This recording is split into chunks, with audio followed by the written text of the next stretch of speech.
అందరికీ శుభోదయం. స్కాంద పురాణం ఇందులో దారు రూపంలో ఉన్న జగన్నాథుడు ప్రతిష్ఠ చేశారు. బ్రహ్మగారి ప్రతిష్ఠ చేశారు. ఆ తర్వాత ఏం జరిగిందో శ్వేతను వృత్తాంతం. పూర్వం త్రేతాయుగంలో శ్వేతుడనే మహారాజు ఉండేవాడు. ఇంద్రజిమ్నుడు స్వామికి ఏర్పాట్లు చేసిన భోగాలను యథావిధిగా సమర్పిస్తూ ఉండేవాడు. ఒక రోజు తాను ఏర్పాటు చేసిన భోగాలు ఏ విధంగా అమలు జరుగుతున్నాయో చూడటానికి ప్రసాద ద్వారం దగ్గర నిలబడి ఉన్నాడు. మానవుడైన తాను ఏర్పాటు చేసిన భోగాలను స్వామి స్వీకరిస్తాడా? దేవతలు దివ్యమైన ఉపచారాలతో అర్చిస్తారు. ఆ విధంగా ఏర్పాటు చేయటం మానవులకు సాధ్యం కాదు. అంటే దేవతలు బాగా చేయగలరు, మానవులమైన మేమేం చేయగలం అని ఆయన అభిప్రాయం అన్నమాట. అని విచారించి స్వామి దివ్య సింహాసనం దగ్గరికి చేరాడు. ఆ సింహాసనంపై స్వామి లక్ష్మీదేవితో కూడి దివ్య మాలలు ధరించి, దివ్య గంధాన్ని ధరించి, బంగారు గరిటెలతో స్వామి భుజిస్తున్నాడు. తర్వాత స్వామి యోగాసనం వేసుకుని ఎడమ భాగం వైపు లక్ష్మి ఉన్నట్లుగా చూశాడు.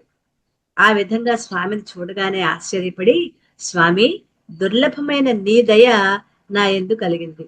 నీ సన్నిధిలో నేను నివసించేట్లుగా అనుమతించు.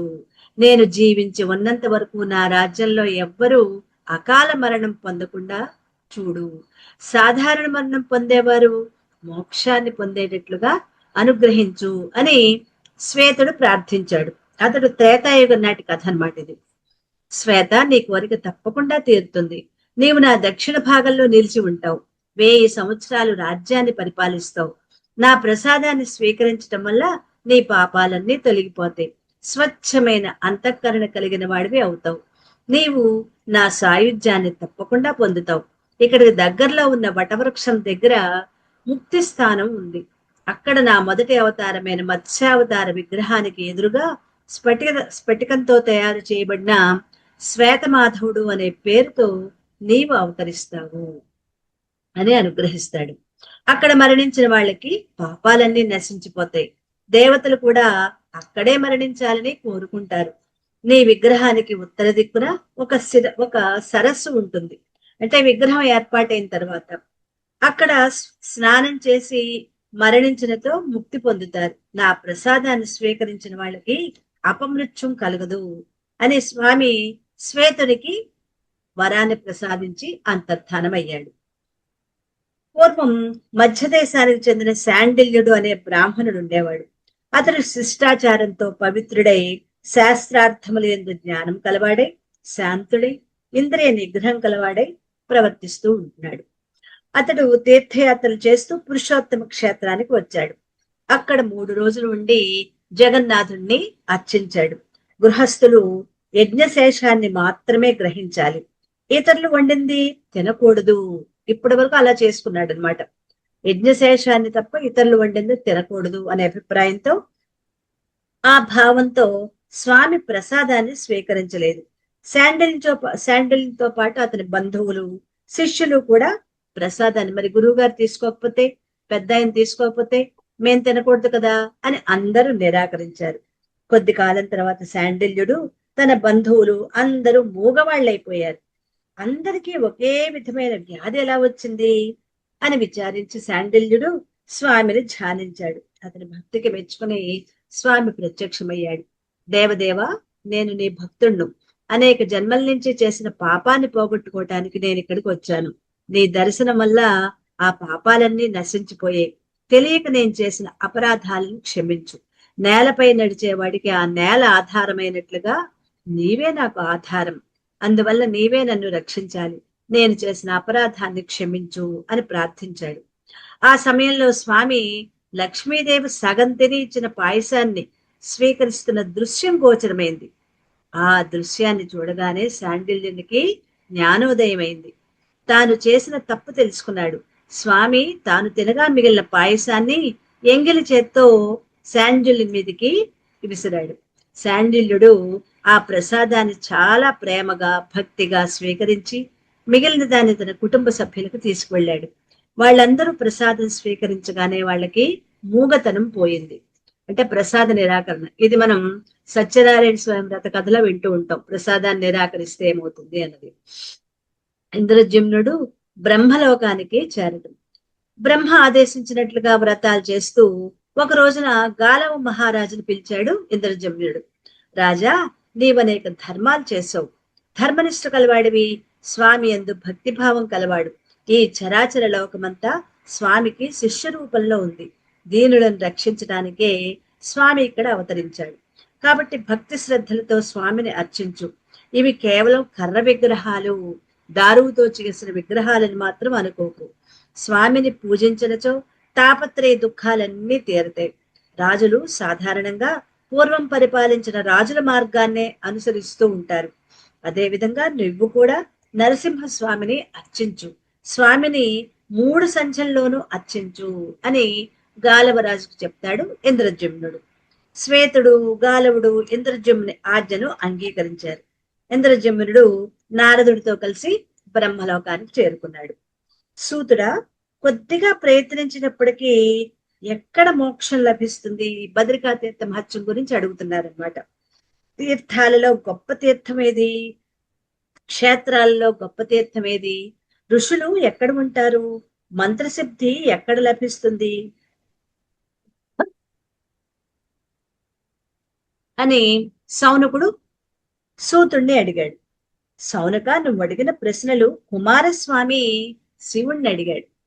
శివుడు ఋషులందరూ వింటూ ఉండగా ఈ విధంగా చెప్పాడు అంటూ, రేగు చెట్టు నుంచి అమృతం శ్రమించటం వల్ల ఈ క్షేత్రానికి బదరి అనే పేరు వచ్చింది. ఈ బదరిలో ఋషులు నివసిస్తూ ఉంటారు. శ్రీ మహావిష్ణువు ఈ క్షేత్రంలో ఎప్పుడూ నివసిస్తూ ఉంటాడు. వారణాసిలో 60,000 సంవత్సరాలు యోగాభ్యాసం చేయటం వల్ల కలిగే ఫలితం బదరిని ఒక్కసారి దర్శించటం వల్ల కలుగుతుంది. బదరిలో అనేక తీర్థాలు, దేవతలు, ఋషులు ఉండటం వల్ల ఈ బదరికి విశాల అనే మరొక పేరు వచ్చింది. కృతయుగ ప్రారంభ సమయంలో బ్రహ్మ తన కుమార్తె సౌందర్యాన్ని మోహించటం చూసి సహించలేక పరమేశ్వరుడు బ్రహ్మ శిరస్సును ఖండించాడు. ఆ బ్రహ్మహత్యాపాతకం పరమేశ్వరుడిని వదిలిపెట్టలేదు. విష్ణువుని ప్రార్థించగా బదరీ క్షేత్రం వెళ్ళమని సలహా ఇచ్చాడు. మహేశ్వరుడు బదరి చేరగా బ్రహ్మహత్యాపాతకం అంటే బ్రహ్మ యొక్క పై తల చేతికి అంటుకుపోయింది. ఆ బ్రహ్మహత్య చెయ్యి విడిపోతుంది. విడిపోయి బ్రహ్మ శిరస్సు కింద పడిపోతుంది. అప్పటి నుంచి పరమేశ్వరుడి పార్వతీ సహితుడై అక్కడే ఉండిపోయాడు. అగ్ని స్వయంగా కేదారం అనే పేరుతో శివలింగాన్ని అర్చించాడు, ప్రతిష్ఠించాడు. ఆ శివలింగాన్ని దర్శించినా, తాకినా, అర్చించినా పాపాలన్నీ నశిస్తాయి. అగ్ని అక్కడ స్వయంగా కేదారం అనే పేరుతో శివుణ్ణి ప్రతిష్ఠించాడు. పూర్వం మహర్షులు గంగా యమునల సంగమ ప్రదేశంలో సమావేశం అయ్యారు. అగ్ని అక్కడికి వచ్చి తనకు కలిగిన సర్వపక్షత్వ దోషం, ఎందుకంటే అన్నిటినీ కాల్చివేస్తాడు కదా, తన లోపలికి తీసుకుంటాడు కదా, ఆ సర్వపక్షత్వ దోషాన్ని ఎలా పోతుందో చెప్పమని వేడుకున్నాడు. అగ్ని, నీవు బద్రికా క్షేత్రానికి వెళ్ళు, అక్కడ జనార్దనుడు ఉంటాడు, ఆయనకు నమస్కరించినట్లయితే నీ దోషాలన్నీ పోతాయి అని వ్యాస మహర్షి చెప్పాడు. అగ్ని ఉత్తర దిక్కుగా ప్రయాణించి బదరీ క్షేత్రాన్ని చేరుకున్నాడు. నారాయణ్ణి భక్తితో స్తుతించాడు. నారాయణుడు ప్రత్యక్షం కాగా, స్వామి, నా దోషం ఎలా పోతుంది అని అడిగాడు. నీవు ఈ క్షేత్రాన్ని దర్శించగానే నీలోని పాపాలన్నీ నశించిపోయాయి అని నారాయణుడు వరాన్ని ప్రసాదించాడు. అగ్ని అక్కడే నివాసం ఏర్పాటు చేసుకున్నాడు. అగ్ని తీరంలో స్నానం చేయటం వల్ల మహాపాతకాలు, అక్కడ అగ్ని తీర్థం అనమాట, ఆ అగ్ని తీర్థంలో స్నానం చేయటం వల్ల మహాపాతకాలన్నీ నశిస్తాయి. ఇతర తీర్థాల్లో 3 సంవత్సరాలు నివసించటం వల్ల కలిగే ఫలితం ఈ క్షేత్రంలో స్నానం వల్ల కలుగుతుంది. ఇక్కడ ఉపవాసం చేసినట్లయితే సూర్యలోకం దాటి విష్ణులోకానికి చేరుకుంటారు. ఇక్కడే ఉండే ఉపవాసం, ఇక్కడ అగ్ని క్షేత్రం దగ్గర. పంచ మహాపాతకాలు చేసిన వాళ్ళు ఎవరైనా సరే ఇక్కడ జపం చేసినట్లయితే శుద్ధి పొందుతారు. ఇక్కడ 3 రోజులు ఉపవాసం ఉండి జనార్దనుడిని పూజించినట్లయితే అగ్నితో సమానమైన తేజస్సు కలవాళ్ళు అవుతారు. 5 శిలలు, నారద, నరసింహ, వారాహి, గారుడి, మార్కండేయ అనే పేర్లతో 5 శిలలున్నాయి. నారదుడు మహావిష్ణువుని దర్శింపుకోరి ఒక రాతిపై కూర్చుని తపస్సు చేస్తున్నాడు. నారాయణుడు బ్రాహ్మణ వేషంలో ప్రత్యక్షమై, మహర్షి, నీవెందుకు ఇక్కడ తపస్సు చేస్తున్నావు అని అడిగాడు. ఈ నిర్జనారణ్యంలో నన్ను అనుగ్రహించడానికి వచ్చిన నువ్వెవరు అని నారదుడు అడిగాడు. అప్పుడు శ్రీహరి తన నిజస్వరూపాన్ని చూపించాడు. నారదుడు భక్తితో నమస్కరించి, స్వామి, నాపై అనుగ్రహం చూపించు. నీ పాదాలపై నిశ్చలమైన భక్తి కలిగేటట్లుగా అనుగ్రహించు. నేను తపస్సు చేసిన ఈ శిలని నీవు వదిలిపెట్టవద్దు. ఈ తీర్థాన్ని దర్శించినా, తాకినా, సేవించినా పుణ్యం కలగాలి అని నారదుడు ప్రార్థించాడు. నారద, నీవు కోరినట్లుగానే జరుగుతుంది. చరాచరాలకి నిస్సంశయంగా ఇక్కడ మోక్షం లభిస్తుంది అని నారాయణుడు వరాన్ని ప్రసాదించి అంతర్ధానమయ్యాడు. పూర్వం త్రేతాయుగంలో మార్కండేయుడు నేను అల్పాయుష్కుడును అని తెలుసుకుని తపస్సు చేయగా 7 కల్పముల ఆయుష్ని నారాయణుడు మార్కండేయుడికి ప్రసాదించాడు. తర్వాత మార్కండేయుడు తీర్థయాత్రలు చేస్తూ మధురలో నారదుణ్ణి దర్శించుకున్నాడు. నారదుని ద్వారా బద్రీ మహాత్యాన్ని తెలుసుకున్నాడు. మార్కండేయుడు బద్రి చేరుకుని అక్కడ ఒక శిలపై కూర్చుని అష్టాక్షరి మంత్రాన్ని జపించసాగాడు. 3 రాత్రులు గడిచిన తర్వాత అప్పుడు స్వామి ప్రత్యక్షమయ్యారు. స్వామి, నీపై నిశ్చల భక్తి కలుగునట్లుగా ప్రసాదించు. ఈ శిలపై ఎప్పుడూ నివసించు. నారదుడు ఒక శిల మీద ఉండమని ప్రార్థించాడు. ఇప్పుడు మార్కండేయుడు ఈ శిల మీద, తను తపస్సు చేసిన శిల మీద ఉండమని ప్రార్థిస్తున్నాడు. నారాయణుడు మార్కండేయుడు కోరిన వరాన్ని ప్రసాదించి అంతర్ధానమయ్యాడు. కాబట్టి ఈ స్థానం పరమ పవిత్రమైనది. కశ్యపుని ద్వారా వినతకు గరుడు, అరుణుడు అని 2 జన్మించారు. అరుణుడే అనూరుడు. అతను సూర్యుని రథానికి సారథిగా ఉన్నాడు. దక్షిణ భాగంలో ఉన్న గంధమాదన పర్వతంపై గరుత్మంతుడు తపస్సు చేశాడు. గరుడు 30,000 సంవత్సరాలు తపస్సు చేయగా విష్ణుమూర్తి ప్రత్యక్షమై, నీకు ఏం వరం కావాలో కోరుకో అని ఆజ్ఞాపించాడు. స్వామి, నేను నీకు వాహనంగా ఉండాలి. రాక్షసులను జయించే శక్తి కావాలి. నేను తపస్సు చేసిన ఈ శిల పాపాలను హరించాలి అని గరుత్మంతుడు నారాయణ్ణి వేడుకున్నాడు. గరుత్మంత, నీవు బదరికి వెళ్లి అక్కడ ఉన్న నారద తీర్థంలో స్నానం చేసి 3 రోజులు ఉపవాసం ఉండు. సులభంగా నా దర్శనం నీకు లభిస్తుంది అని నారాయణుడు చెప్పి అంతర్ధానమయ్యాడు. గరుడు బదరి వెళ్లి అన్ని తీర్థాల్లో స్నానం చేసి నారాయణ్ణి దర్శించుకున్నాడు. స్వామి అనుజ్ఞ అనుసరించి నగరానికి వెళ్లిపోయాడు. అప్పటి నుంచి ఆ శిలని గరుత్మంతుడు తపస్సు చేసిన శిలని గారుడి అని పిలుస్తారు. శ్రీమన్నారాయణుడు హిరణ్యాక్షుని సంహరించి బద్రికాశ్రమానికి వచ్చాడు. కల్పాంతం వరకు అక్కడే ఉండాలని స్వామి శిలారూపంలో అక్కడే ఉన్నాడు. ఉగ్ర రూపంలో ఉన్న స్వామిని చూసి దేవతలందరూ భయపడి, స్వామి, నీ ఉగ్ర రూపం అందరికీ భయం కలిగిస్తోంది. కాబట్టి ప్రశాంతమైన రూపంతో, అందరికీ సుఖాన్నిచ్చే రూపంతో మాకు దర్శనం కల్పించాల్సింది అని ప్రార్థించారు. స్వామి దేవతల ప్రార్థన మన్నించి అక్కడే ప్రశాంత రూపంలో దర్శనమిచ్చాడు. ఆ క్షేత్రాన్ని వారాహి అంటారు. అక్కడ 3 రోజులు ఉపవాసం ఉండి స్వామిని ఆచరించినట్లయితే తప్పక నరసింహస్వామి దర్శనం కలుగుతుంది అంటూ నారద, నరసింహ, వారాహి, గారుడి, మార్కండేయ అనే పేర్లతో ఉన్న ఈ 5 శిలల గురించి వివరించారు. పూర్వం కృతయుగంలో బదరి యందు శ్రీమన్నారాయణ అందరికీ కనిపించేవాడు.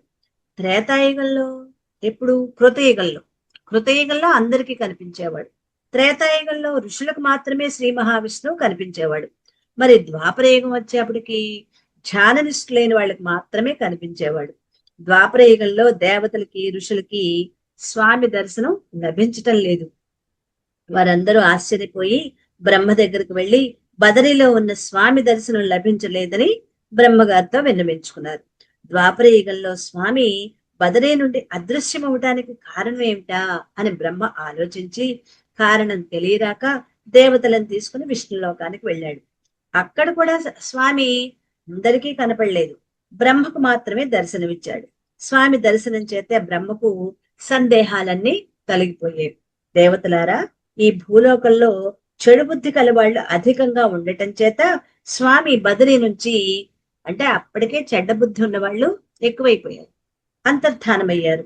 అందువల్ల నేను, శంకరుడు ఎదు రూపంలో అవతరించి స్వామిని నారద తీర్థం నుంచి ఉద్ధరించి తిరిగి ప్రతిష్ఠిస్తాను. అప్పటి నుంచి మీరు నారాయణ్ని దర్శించుకోవచ్చు. బదరీలో స్వామి దర్శనం వల్ల కలిగే ఫలితాన్ని మీకు వివరిస్తాను వినండి అని చెప్తూ, బదరీలో ఉన్న స్వామిని దర్శించుకున్నట్లయితే ముక్తి కలుగుతుంది. కలియుగంలో శ్రీమన్నారాయణుడు ఇతర క్షేత్రాలన్నీ వదిలిపెట్టి బదరీలో నివసిస్తాడు. అందువల్ల ముక్తి కావలసిన వాళ్ళు ఇతర తీర్థాల కంటే బదరీలోని నారాయణ్నే దర్శించుకోవాలి. అప్పుడు వాళ్ళకి ముక్తి కలుగుతుంది. ఇక్కడ ముక్తి అంటే తరించే మార్గం అని మనం అవగాహన చేసుకోవాలి. బదరీని చూసినంతనే ముక్తి కలుగుతుంది. స్వామికి ప్రదక్షిణ చేసినట్లయితే భూ ప్రదక్షిణ చేసిన పుణ్యం లభిస్తుంది. స్వామి ప్రసాదం స్వీకరించినట్లయితే అగ్నిలో బంగారం శుద్ధి అయినట్లుగా పాపాలన్నీ నశిస్తాయి అని బ్రహ్మ దేవతలకు చెప్పాడు. దేవతలు స్వామి దర్శనం ఎప్పుడు లభిస్తుందా అని ఆలోచిస్తూ స్వర్గానికి చేరుకున్నారు. అత్రి కుమారుడైన చంద్రుడు ఒక రోజున తండ్రి సమీపించి, తండ్రి, దేవతలు అధికమైన భోగాలు అనుభవిస్తున్నారు, నాకు అటువంటి స్వర్గం ఎలా లభిస్తుంది? నేను గ్రహాలకి నక్షత్రాలకి అధిపతిని ఏ విధంగా అవుతాను అని అడిగాడు. నాయన, యమనియమాలు ఆచరిస్తూ గోవిందుణ్ణి అర్చించినట్లయితే సాధించలేనిది ఏదీ లేదు అంటాడు తండ్రి. తర్వాత నారదుడు చంద్రుడిని పిలిచి బదరీ మహత్యాన్ని వివరించి చెప్పాడు. చంద్రుడు బదరీ వెళ్లి 80 సంవత్సరాలు తపస్సు చేశాడు.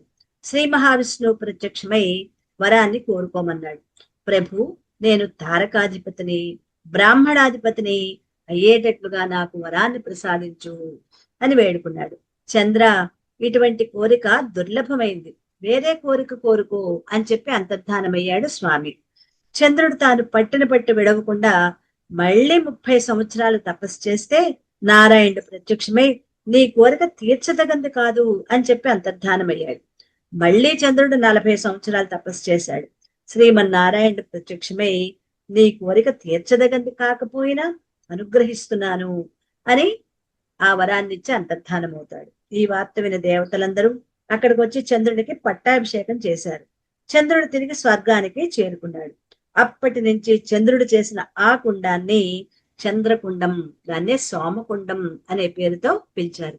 సోమకుండాన్ని దర్శించిన వారికి పాపాల నుంచి విముక్తి లభిస్తుంది. అంటే వాళ్ళు చంద్రలోకం చేరుకుంటారు. కుండాన్ని స్పృశించినట్లయితే సోమలోకం, సోమలోకం అంటే చంద్రలోకం. అదే స్వర్గలోకాల్లో చాలా లోకాలు ఉన్నాయని చెప్పుకున్నాం కదా. పితృలోకం, విద్యుత్ లోకం, జులోకం, సూర్యలోకం, చంద్రలోకం, సత్యలోకం, చాలా లోకాలు ఉన్నాయి. అందులో ఒక లోకం సోమలోకం. సోమలోకాన్ని చంద్రలోకం అని కూడా అంటారు. సోమగుండంలో స్నానం చేసి పితృతర్పణం చేసినట్లయితే సోమలోకాన్ని కూడా దాటి విష్ణులోకానికి చేరుకుంటారు. 3 రోజులు ఉపవాసం ఉన్నట్లయితే పునర్జన్మ ఉండదు. ధర్మునికి మూర్తి అనే భార్య యందు నరనారాయణుల రూపంలో శ్రీమన్నారాయణుడు జన్మించాడు.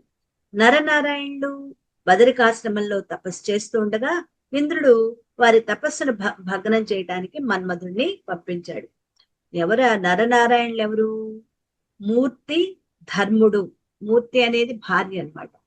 ధర్మునికి మూర్తి భార్యతో ఉన్నప్పుడు ఆయనకి నరనారాయణుల రూపంలో భగవానుడే ఇద్దరుగా జన్మించాడు. ఎవరు? నరుడు ఒకడుగా, నారాయణుడుగా. వారి తపస్సు భగ్నం చేయటానికి మన్మధుడిని పంపించాడు ఇంద్రుడు. మన్మధుడు ఈ నరనారాయణులు తపస్సును భగ్నం చేయలేకపోయాడు. నరనారాయణులు ఊర్వశిని సృష్టించి, తన తొడల నుంచి ఊర్వశిని సృష్టిస్తాడు, ఊరువుల నుంచి. అందుకే ఆవిడ పేరు ఊర్వశి అన్నమాట. మన్మధునికి సమర్పించి అంతర్ధానమయ్యారు. మన్మధుడు ఊర్వశిని తీసుకుని స్వర్గానికి వెళ్లి ఇంద్రునికి సమర్పించాడు. ఆనాటి నుంచి నరనారాయణులు ఊర్వశిని సృష్టించిన ప్రదేశాన్ని ఊర్వశీ కుండం, బదరీలో ఇప్పటికే ఉన్నట్లుంది, ఊర్వశీ కుండం అని పిలుస్తూ ఉంటారు. ఆ కుండంలో స్నానం చేసే వాళ్ళకి పునర్జన్మ ఉండదు.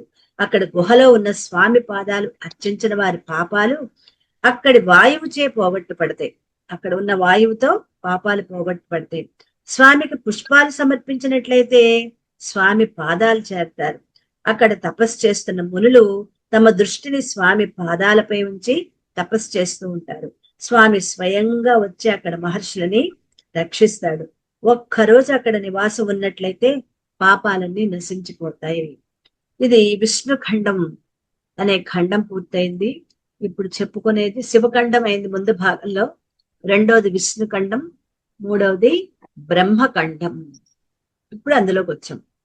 సేతు మహత్యం. ఒక రోజున నైమిసారణ్యంలో మహర్షులందరూ విశ్రాంతి తీసుకుంటూ ఉండగా లోగడ తాము తెలుసుకున్న విషయాలను గురించే చర్చించుకుంటున్నారు. ఇంతలో సూత మహర్షి అక్కడికి వచ్చారు. మహర్షులందరూ లేచి నిలబడ్డారు. గౌరవ పురస్కారంగా నమస్కరించారు. ఉచితాసనం మీద కూర్చోబెట్టి పాదపూజ చేశారు. కుశల ప్రశ్నలు అయిన తర్వాత మహర్షి, ఈ భూలోకంలో ఏ క్షేత్రం, ఏ తీర్థం పుణ్యప్రదమైనది? జీవులకి సంసార సాగరం నుండి ముక్తి ఎలా లభిస్తుంది? శివుని యందు కానీ విష్ణువు యందు కానీ ప్రజలకు భక్తి ఎలా కలుగుతుంది? మనోవాక్కాయ కర్మలలో దేనికి మోక్షం లభిస్తుంది అని ప్రశ్నించారు. ఎందుకంటే సూతుని చూడగానే అందరికీ ప్రశ్నలే, కథలు ప్రశ్నలే అన్నమాట చెప్పమని. మహర్షుల కోరికను మన్నించి సూతుడు ఈ విధంగా చెప్పడం ప్రారంభించాడు. మహర్షులారా, ఈ విషయాన్ని ఇంతకు ముందు ఎవ్వరికీ చెప్పలేదు. మీరు అడిగారు కాబట్టి చెప్తున్నాను.